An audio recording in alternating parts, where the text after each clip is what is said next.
Alright, welcome back guys to MMG. So in today's video, we're gonna talk about trading. Because I have to make these videos every once in a while because there's new people. And I've talked about this, but I'm gonna go a little bit more in depth and tell you guys things that most traders you see on YouTube don't talk about. Because more than likely, they're probably not trading real money. Or a decent amount positions. Like for example, I actually trade real money.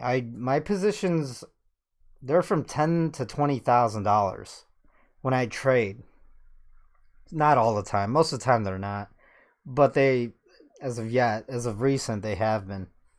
So let's talk about all the pitfalls and the things you guys really need to know, or I think you guys need to know. First of all, this channel is not financial advice. Consult your licensed financial advisor. I am not a licensed financial advisor. This is more of an educational channel. I could be completely wrong. Do your own research and yeah, consult your financial advisor before doing anything. Go to my website, 15% off for research on mining stocks. So you could take advantage of the largest wealth transfer in human history. Also, I share my indicators, and you guys could watch me trade, so you learn in the private group. That is $10 a month. But you do have to buy the report, and it's 15% off before you could enter the private group. Just go to MMGinvest.com. All right, so here's gold, right? Now,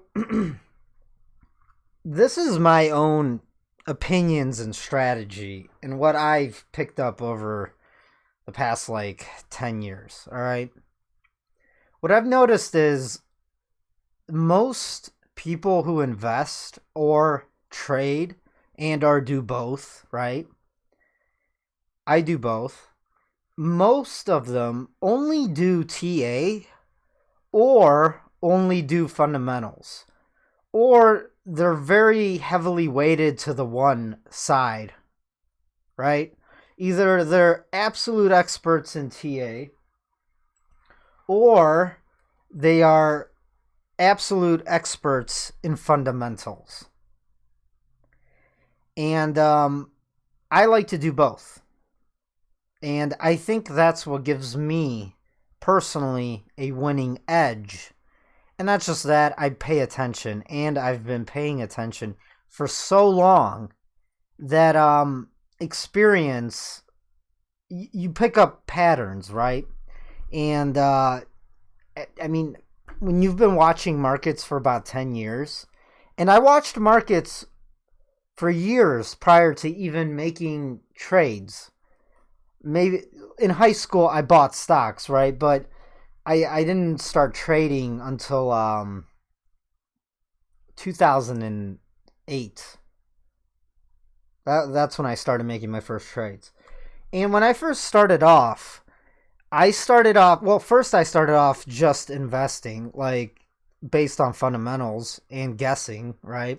My first investment was buying into a company that made LED lights, like back in 2003 or something, or 4. But I was in high school at the time. I was a kid. So but I really started getting into investing in 2008 when I just started researching people on YouTube, this and that.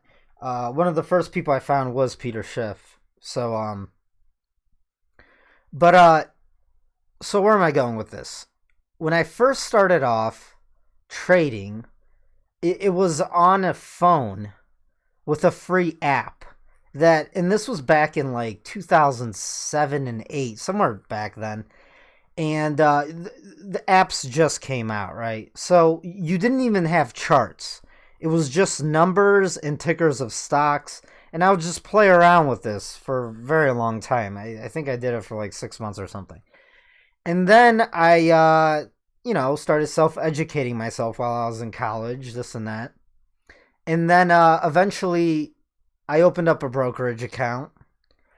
And before I personally started trading, I actually bought a quant computer that well, quant software, not computer software. And then I opened a Forex account, and then this thing just like traded on my Forex account.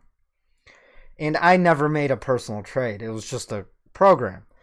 And that was my first dabble in trading. And then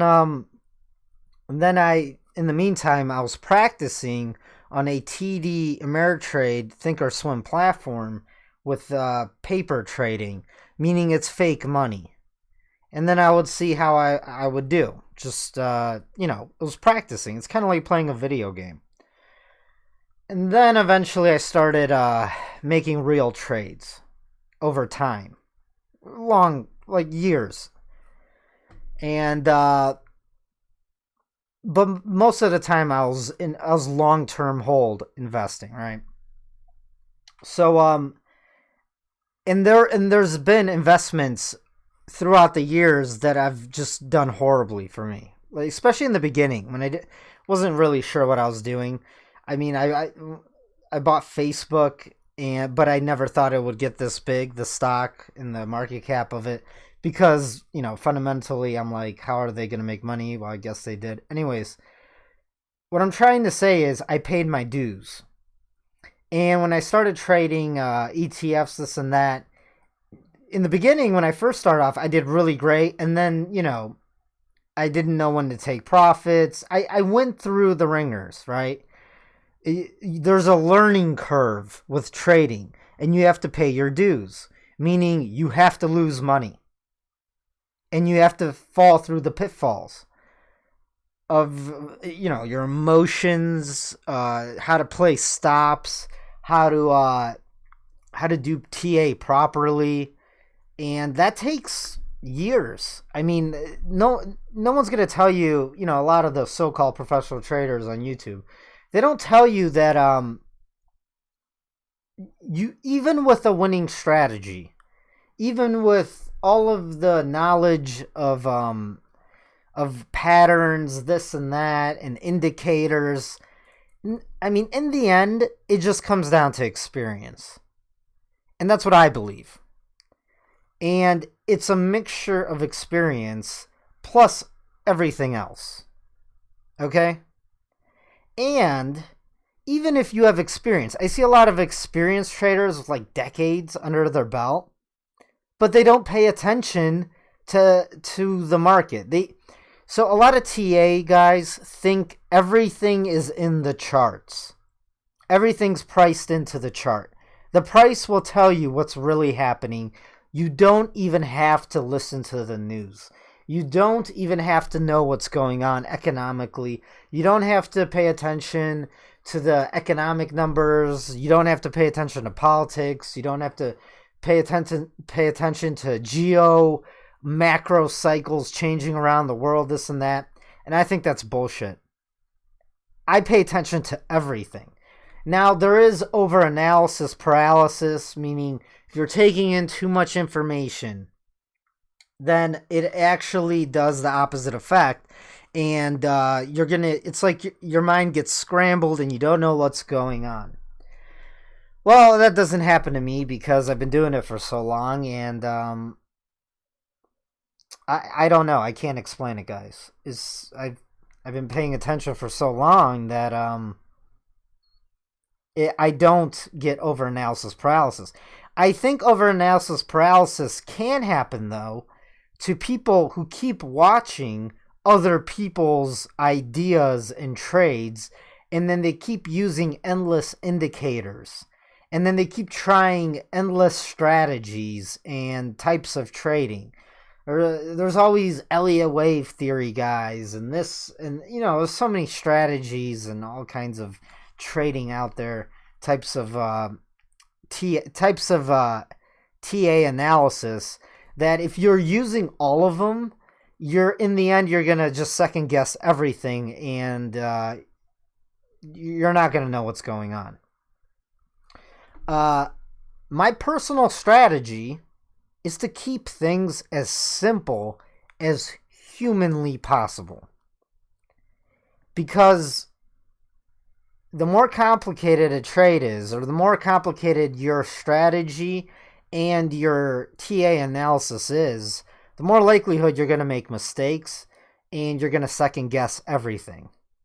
And that's when your emotions start spiraling, and that's when you don't know what's going on. And also, I don't even watch other people. I do watch them here and there, but I don't care. Like, if anything, if you watch too many other trading so-called professionals, they're gonna make you second guess yourself, and more so than not, their strategy is not aligned with your own.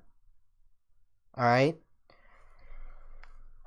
So let's get into it. So I'm gonna talk about gold because that's what I'm trading like over 90% of the time now, because I think we're in a new cyclical bull market. So first of all, you need to pick an asset class that you're going to trade most of the time, in my opinion. If you're trading multiple asset classes, you're not going to know where they are in their lifespan of their bull cycle or bear cycle. So I'm a trend follower, swing trader. Now keep that in mind. That might not work out for you, because maybe you're different. Everyone has different styles of trading. Some people only like to watch the tickers and the numbers. Some people are very visual and very have high pattern recognition. I am very, very visual and have high pattern recognition. And that kind of goes along with paying attention to the news, to macroeconomics, and geopolitical shifts and all that. All right. So first of all, gold is manipulated. All markets are manipulated. Every single one of them. And all of them are manipulated by central bankers, because the cheap money and the liquidity injections are going to affect all markets, every single asset class. Now, there's also then short-term manipulation, where they slam the prices or where they pump the prices. So there's long-term manipulation. That's by extremely large entities like governments and central banks. Then, which they create business cycles. So they create macro trends. Then there's short-term manipulations by smaller or by larger banks that maybe slam the price, right, to keep an asset class low.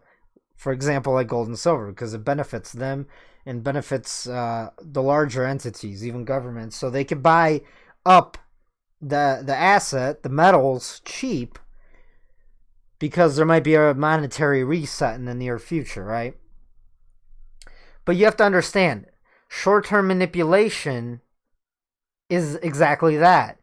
They can't manipulate something forever. And the longer they manipulate it, the larger the opposite reaction will be when they lose control of the manipulation, because they always do in the end. At the end of the day, guys, there's tens of trillions of dollars moving around, and when enough speculators and hedge funds and even institutional money decide that this asset class is really undervalued and everything else they're holding is really overvalued, there's no manipulation that can keep metals down when people decide it's time to get in, because they don't want to miss the boat either. All right. So keep that in mind. There will always be manipulation, short-term manipulation. And, there's always shakeouts. Shakeouts are, the price is going up and up and up, and all of a sudden one morning before the open, they slam the price like 10%. And that is to make you panic. It's to run your stop losses and to shake you out of the position, and then they run it back up. And these happen all the time. That's why I have to make this video, because most of you are not aware of that. All right. So trading is not for everyone. It's not.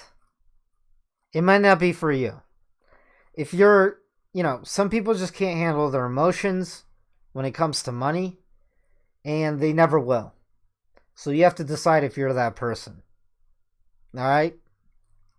Obviously, if you're constantly looking at the price like every 10 minutes all day and just getting emotional all the time, then stop trading. You shouldn't be trading. You're just going to lose all your money. And that's just fact. When I trade, I have no emotions, guys. I really don't. Except with Bitcoin. But that was because it's so obviously manipulated. That's different. That's on a whole different level of manipulation. I'll make a separate video for that.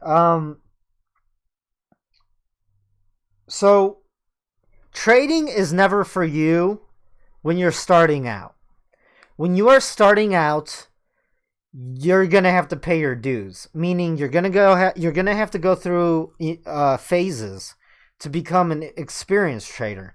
And that is, you're going to experience emotions when you first start trading. You're going to experience everything. You're going to do the wrong things. Now, here's the thing. I could put out a trade, right? Like in my private group, I could say I'm going long here. And let me give you guys an example.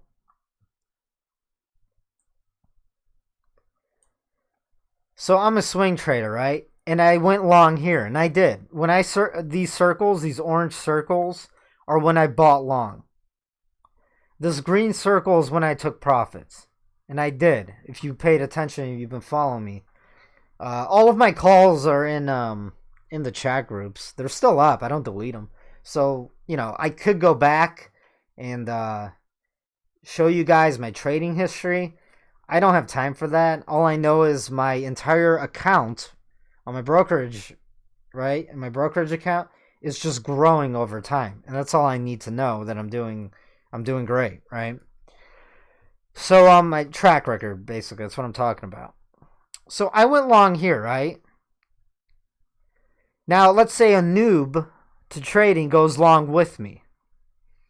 And I decide to not take profits here.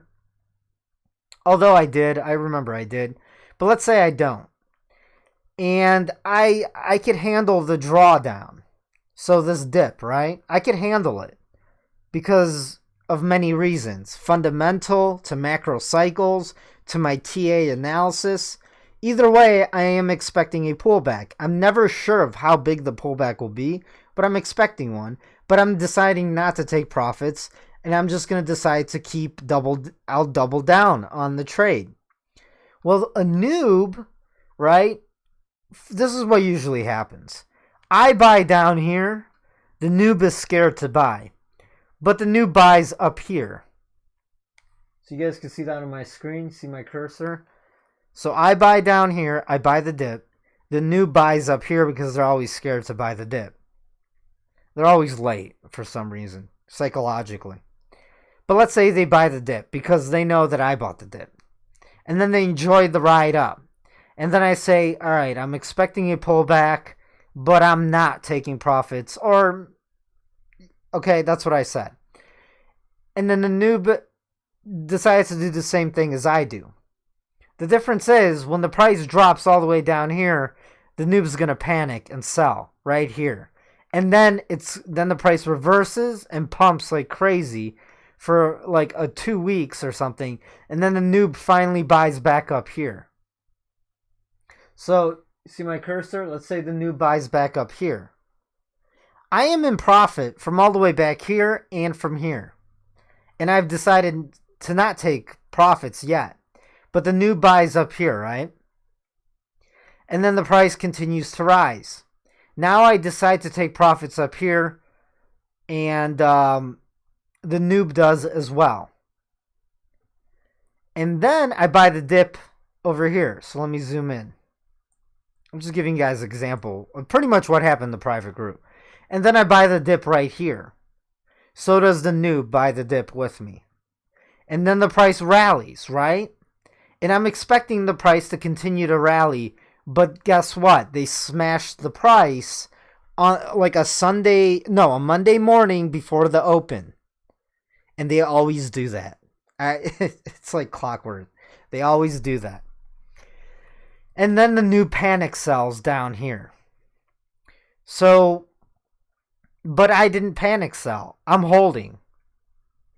So the noob lost money right here when they panic sold. Because they bought, let's say up here. They didn't lose a lot, but they panic sold. But I didn't. I'm like, all right, well, I'm just going to double down again. Right here. Let me take this to a daily. So these circles are where I bought. So I took profits up here. I even jumped on an inverse ETF during this entire price drop, all the way down to 1460, and I did really well. But then I took profits on my inverse ETF, bought the dip at 38.2 fib retracement, and I did great. I made money right here, right? I bought this dip as well. Did great. Made money. I'm expecting the breakout to continue, but it didn't. They smashed the price. Short-term manipulation. This is a shakeout. So, and I did not place a stop because I'm always paying attention, and because I know they do this all the time. And I never know how bad the shakeout will be, or how bad the price will spike down, or for how long, if that makes sense. So I didn't place a stop, and now my account is negative from this dip buy and from this dip buy. So I'm negative right here. So what do? Do I take the loss? Well, this time around, a lot of the times it's up to you. It depends how confident you are and how smart you are, and it depends on what's going on fundamentally and news-wise. It depends on like a lot of things, and TA-wise for the long term. So I decided personally to triple down right here. And guess what? The price went even a little lower. And I'm like, all right, I'm going to quadruple down. Now, a professional trader would say, you never do that. You never, ever do that. And most of the time, that is true. But this time, I did it. Why is that? Well, my experience and me paying attention to everything that's going on, and my TA is telling me that the price is going to rebound. Now, when I was negative, so let me start drawing so you guys understand. So I bought the dip right here, right? I bought the dip. Well, and I bought the dip right here. When the price dipped all the way to right here, my account went negative. Or my trade went negative. Not my account, but my trade. Because I always have cash on the sidelines to cover a margin call on a leveraged 3x bull ETF.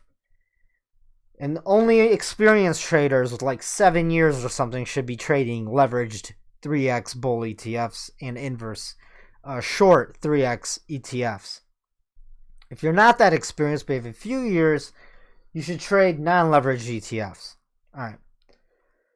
So at this point, I'm negative, right? On the trade. But I quadrupled down right here.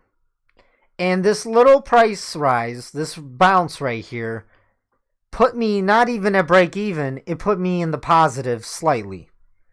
And it all depends how much I added to my position for the fourth time right here, right? It also depends on that. And I added a decent amount, nothing huge, but enough to not just break even, but put me in the positive on the trade. So what am I expecting now?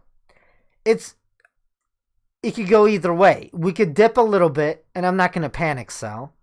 We could even dip back down to 1450 on gold. I'm still not going to panic sell. Why is that?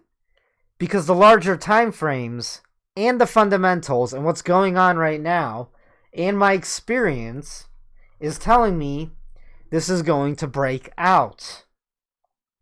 Because smart money's been buying the dips. Not just that, there's many things involved. There's a giant bull flag. See this? This is the pole, and this is the flag. This is an enormous bull flag. Then I have all of my indicators, right, that are telling me there's a ton of support, at these levels, okay? The moving averages. The moving averages are actually negative, but they sometimes bounce off of each other. But like I said, it's many things. It's like 20 things. And it's my experience that's telling me we're going to at least retest up here, right?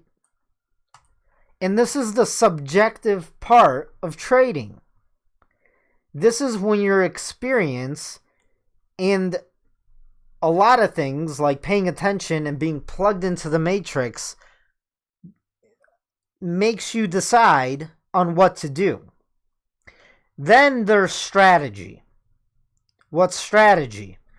So let's say I screw up, and besides all my experience and everything that's going on economically and the fundamentals and the news and everything, let's say this just breaks down, right? Let's say it breaks all the way back down to like even 1400. Let me make this red. What do I do in this situation?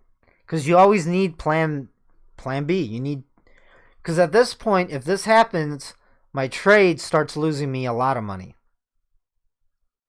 Well, I just put on a position onto an inverse ETF and I hedge my entire position. So all of these buys right here, this circle, this circle, this circle, these orange circles, I hedge it with an inverse ETF to the bull ETF all the way down to here.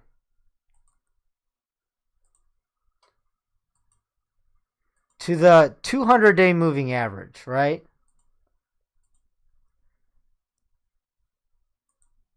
And this is just one example of one trade.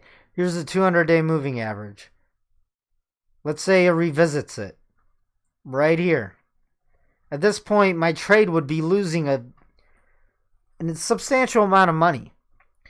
Well, to limit the downside, I could put on an inverse ETF position to hedge the long position. And I would have to put on a decent amount. Or I could decide to take a hit, to take a loss at around like 1450, somewhere around here. At this point, if the price starts falling right here, I just say, all right, well, I made a mistake. It is what it is, and I take a loss. Will it be a large loss? No, it'll be a small loss. Well, it'll be a decent-sized loss for me in this situation because I put on a really large position, like a lot, really large, larger than I should have. Anyways, but I could either take the loss and still put on that inverse ETF long position. So I'm going short, but I'm buying long to an inverse ETF. Experienced trader knows what I'm talking about. If you don't know what I'm talking about, don't worry about it. You just buy an inverse ETF that's not... Look into inverse ETFs. This is what the private group is for, the MMG private group. I list things. I give you guys information, things, how to learn about trading. Anyways, so I put on an inverse ETF. Basically, I'm shorting gold, right? But I'm shorting it through going long in an inverse ETF. Because shorting is always more dangerous than going long. It always is. Just know that. Much more dangerous going short. Because you could have infinite losses. And your upside potential to going... the amount of money gains you can make percentage-wise going short is always much less than the upside possible gains you could have percentage-wise going long. Alright. So I could take the hit right here, and I'll lose money, and I'll exit my long position, and then I could put on a position on an inverse ETF and make money as it falls.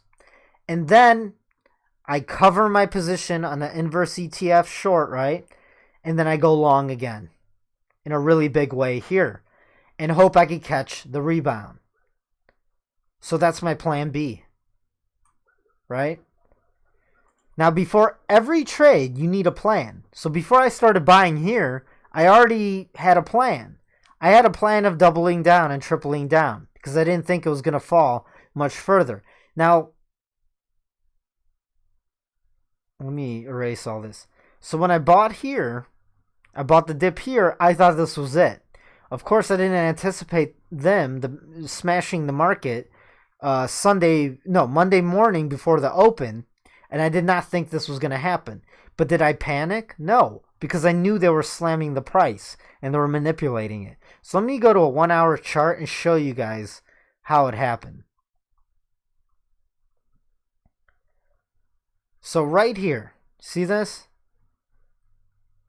This was Monday morning on an open, and they slammed the price an enormous amount from all the way from 1450. In 2 hours, they slammed it all the way down to, from 1490, they slammed it all the way down in the morning to 1460. That's an enormous move for gold. Enormous. That only happens from manipulation. And they do this on purpose to hit all of the shorts. You have to understand the COMEX and these institutional investors, they could see where everyone places their shorts. And that's why right before the morning open, when the bell, the market's open for the US, they always short it in a massive way to hit everyone's stops. And then everyone loses money when their stops get hit. You have to understand, if you put a stop, let's say at 1480, but they smash the price before the opening bell all the way down to 1460, you're not going to get stopped out at 1480. You're going to get stopped out all the way down at 1460, and you're going to lose a ton of money. So when you place a stop, you have to know that they could use that against you, and that stop is not going to save you from losing more money or losing money in a big way. The stop could actually be used against you. That's why I actually don't place stops. I don't place stops half the time, if not most. I probably place stops only 20 to 30% of the time, and I also only place stops very far from my entry price. And that's because I know the games they play. And then I always move the stop around, or I just take it off completely if I am anticipating a smash of the price to run everyone's stops on purpose. And this is strategy, and this is called experience that no one tells you the truth about. There is no winning strategy, guys. There isn't. There is strategy, and it helps you. But again, at the end of the day, you use your experience and you decide when to use the strategy. So what strategy am I talking about? The strategy I'm talking about is my winning strategy is you cut your losses short and you let your winners ride. So when the trade goes against you, you cut it short. Now, this is subjective, right? At what point do you cut your losses? Do you cut it at a 1% loss, a 5% loss, a 10% loss? Well, it's actually subjective. It's up to you. It's based on your risk tolerance. It's based on your experience. It's based on your conviction. Your conviction, if this is a shakeout, if this is just a dip, or is this the beginning of a correction? And it's based on TA. Trading is not easy. And that's why I don't share my stop losses, because most of the time I don't even have one. And it's based on not my gut feeling. It's just based on me paying attention and having experience. I have experience with them smashing the metals price as well. Am I always going to catch it? No. But I just have a good. I've been through the bear market in metals. All right, I've been through the bull market in metals from 2011 No, from 2009 up to 2012. Like I know, I just have experience. I also look at open interest, right? When the shorts are piling on. All right. Again, so let's get back to the basics. So I showed you guys how they smashed the price. This was, to me, I thought this was going to keep on breaking out. Did it? No. They started smashing the price. This is a smash right before the open. Or this is a smash Friday before the close. For the weekend. So the weekends, they tend to smash the price before the markets close. Or they tend to smash the price right before it opens on the COMEX. Before it opens for the U.S. investors. Monday morning, 9:30. U.S. Eastern Standard Time. So everyone has different styles and they have different time horizons. Guys, I do trades looking at the 4-hour time frame all the way up to the weekly because I'm a swing trader. I don't pattern day I don't trade during the day. There's many reasons for that. One, I don't have time to do that. It just sucks up all your time. It turns into a 9 to 5 job. Second of all, I don't like it. Third of all, it's not my style. It's not my personal preference. I like having a life. And two, you used to have trading fees, right? And trading fees could really add up. If you're going in and out like 10 times a day and every trade is $7, $8, right? Of course, we're lucky now because there are no more trading fees. So that's great for day traders. But I don't day trade. I do sometimes, like if I see a good shorting opportunity. But most of the time I don't. I like to swing trade. Like I said, I could hold something for 3 to 4 days I could hold something for 3 months and be completely content. My trade, right? This spring, when I bought into gold on my leverage ETF back in spring, right? Actually, it was it was 2009.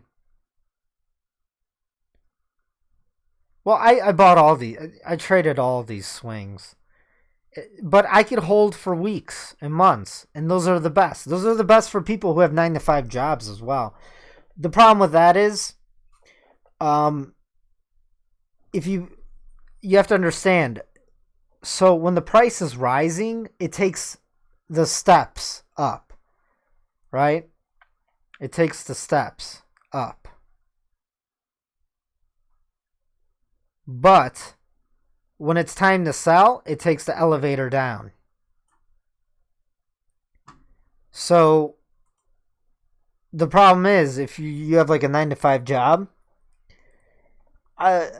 you have to get out quickly when you realize it's a correction's coming. You could buy down here, right? And then just sit calmly and buy the dips and then just watch your trade go up. But when it's time to sell, you have to act quickly. Usually I could anticipate the correction a few days to 1 day ahead. And I personally hold till the last minute to catch all of them gains. No, not the last minute, but I wait till the last minute and then I get out. But that's because this is my job. I'm at home, right? And I've got the monitors in front of me. So I decide to always get out towards the top, like because I can, because I'm paying attention. Or but most of the time I get out the day prior, somewhere around there. I get out in time. Even if I miss the very top, I get out, right? But you have to pay attention. You can't just sit on it for a few days and then decide to get out. And here's a good example of that, right? So if you bought down here, when I told you guys to buy at 1180 on gold at the beginning of 2019, remember? I rushed the MMGinvest report and the website and everything. I rushed it so you guys could take advantage of this bull market back when gold was at 1180. Because I knew it was going to break out because of my blue equilibrium line. There was nobody else on YouTube or anywhere else calling it like I did. I called the breakout in the bull run market cycle for gold. like no one else out there. I call it to the day. So it took the elevator up. See? Steps, steps, steps.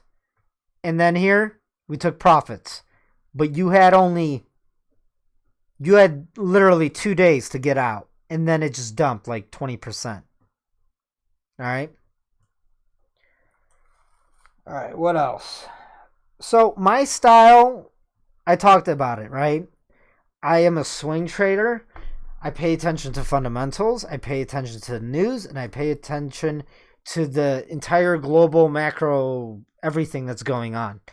And it's like plugging into the matrix, and then my subconscious mind kind of somehow takes everything together. Guys, I think about the markets like 90% of the day. I'm always thinking about it. Always, always. When I'm working out, I'm listening to podcasts. When I'm jogging, I'm listening to podcasts. When I'm driving, I'm listening to podcasts or audiobooks.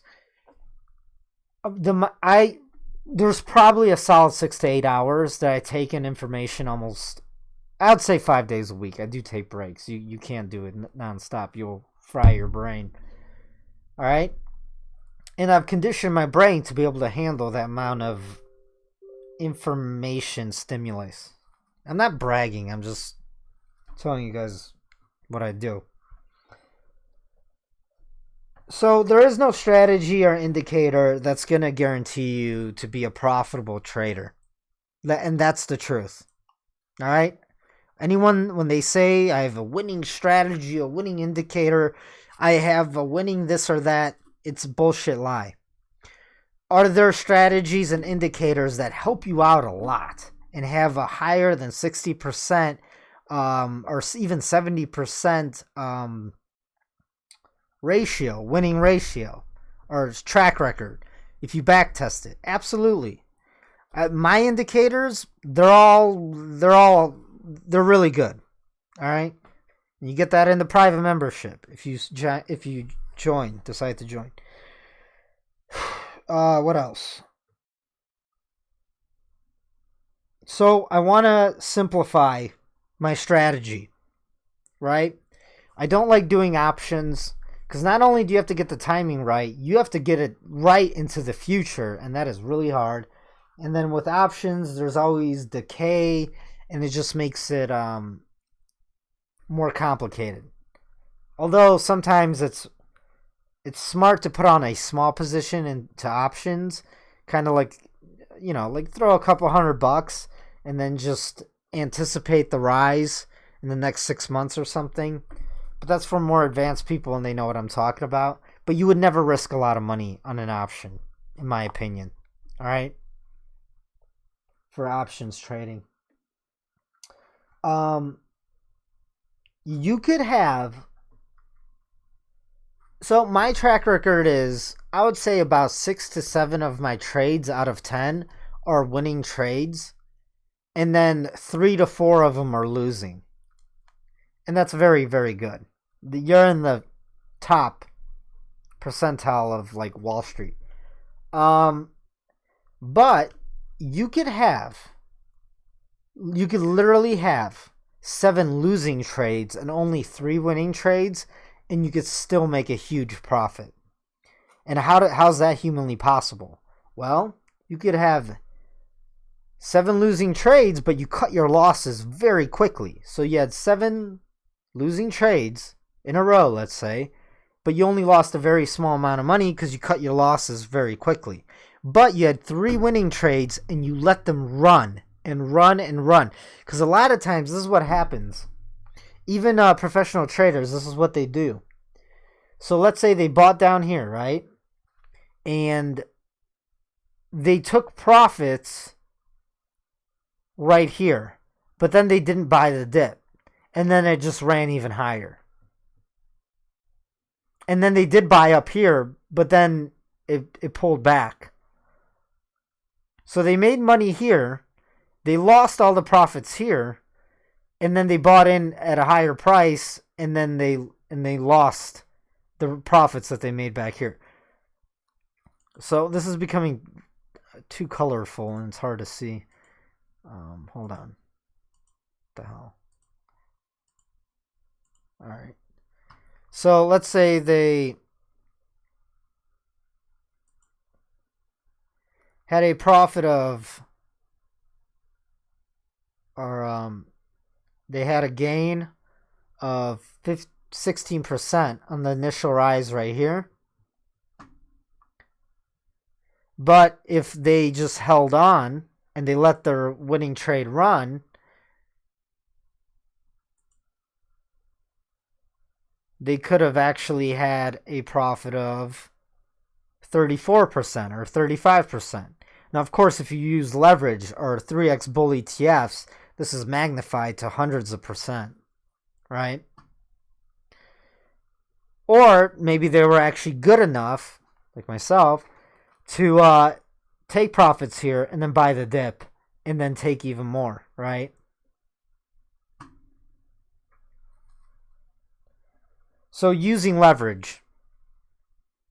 You should not be using leverage if you don't have, like, I'm telling you, like 6 or 7 years experience trading. Because leverage is a drug. It's a drug. And for some, one of the pitfalls is people think that they can make like 4 or 5 trades, good trades in a row, and then compound their money. And then they put on positions that are too large, or they leverage up with too much. And then they just blow up their entire account, or they lose all their money. The strategy, the winning strategy, is to stay in the game. Because once you lose all your money, you're done. Then you have to go back and get a job, work your ass off, and save money to have another pot of money to trade with, right? Personally, right, most of my money is long in stocks, like 60 to 70%. They're long in gold and silver mining stocks. They're long from all the way back down here, right? They're not long up here. They're long from back down here. So my entire portfolio is up like 5x. And I'm still buying the dips. And I'm adding to this portfolio. I'm adding from revenue streams from businesses that I have, right? MMG. I'm adding from and other businesses that I have.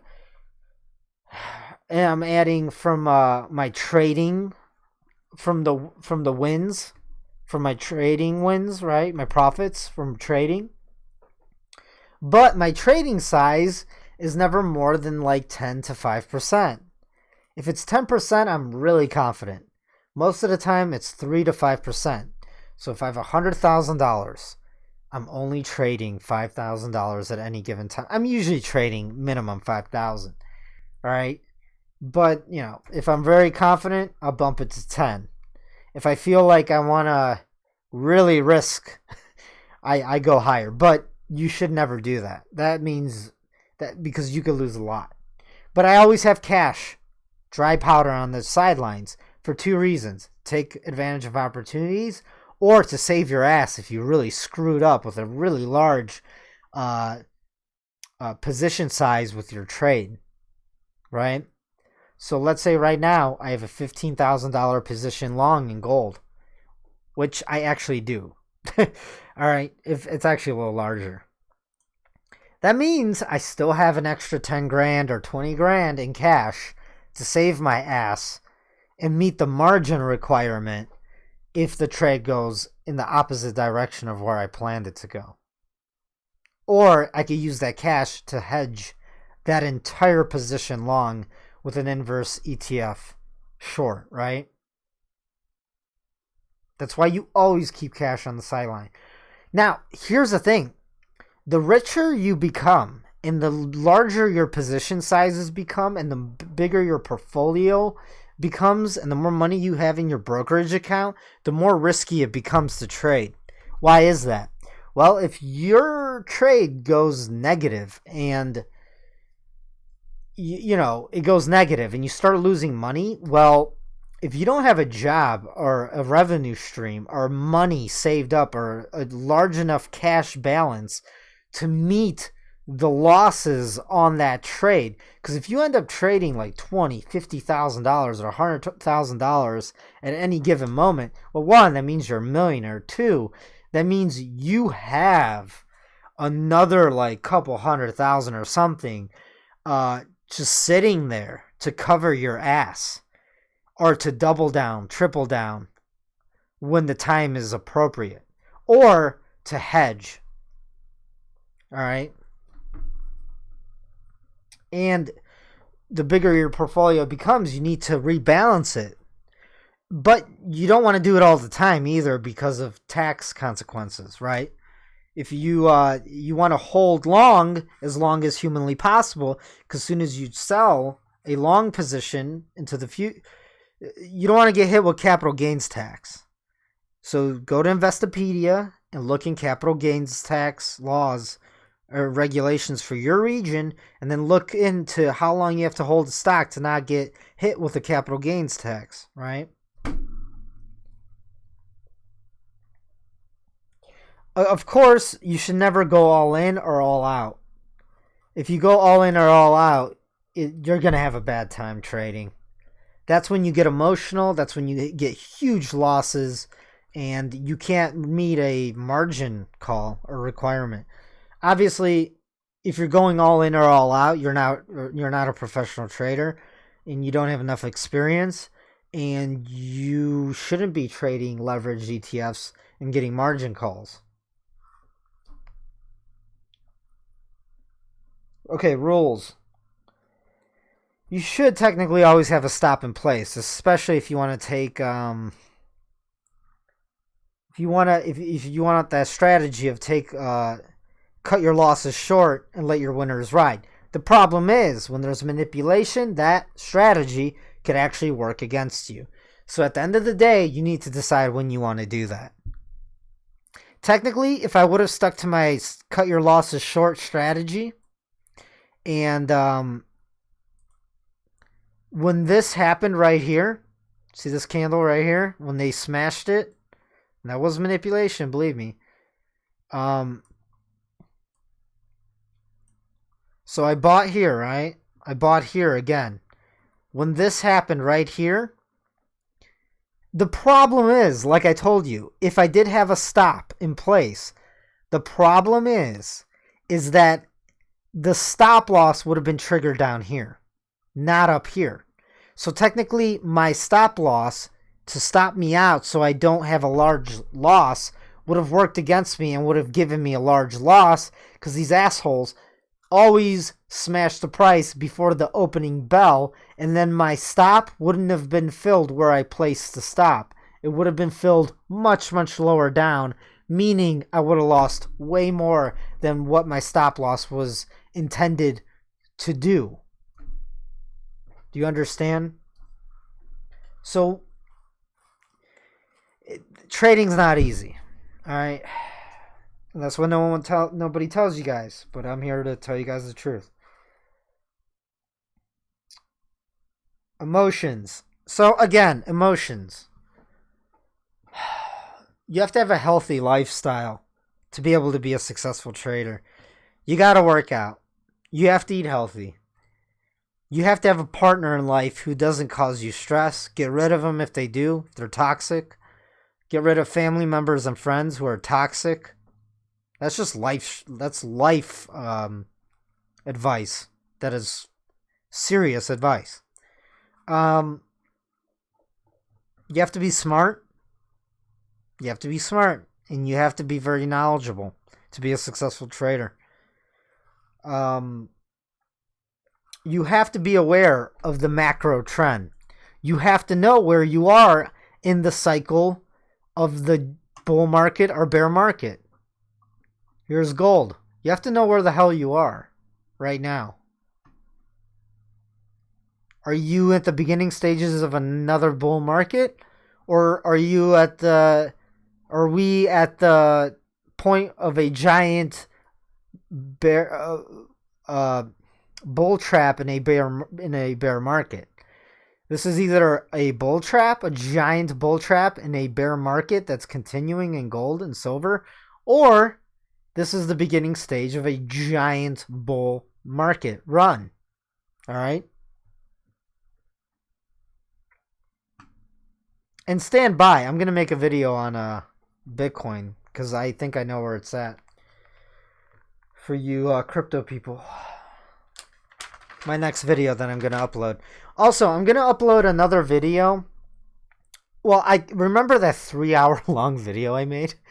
That was, everything you need to know about gold and silver investing. It's going to be in the tutorial playlist along with this, right?